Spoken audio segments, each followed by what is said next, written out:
నీ మాటతో నాపై నాకే ఏదో తెలియని నమ్మకం వచ్చింది. నీ స్ఫూర్తితో ఎంతో ఎంతో సాధించాలని తపనే పెరిగింది. నీ చెలిమితో ఊహల్లో నా ఊరిస్తున్నా గెలుపే అందింది. ఆ గెలుపుతో నిస్పృహలో నా నిదురిస్తున్నా మనసే మురిసింది. ఆ మనసు అలిసిపోరాదని ఈ చెలిమి నిలిచిపోవాలని ఇలా బ్రతుకును గెలవాలని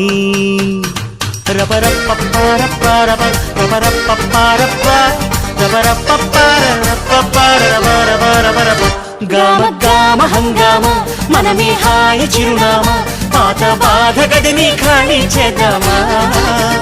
గామ గామ హంగామ కష్టం ఖర్చు పెడదామా కొత్త సంతోషం జమ చేద్దామా.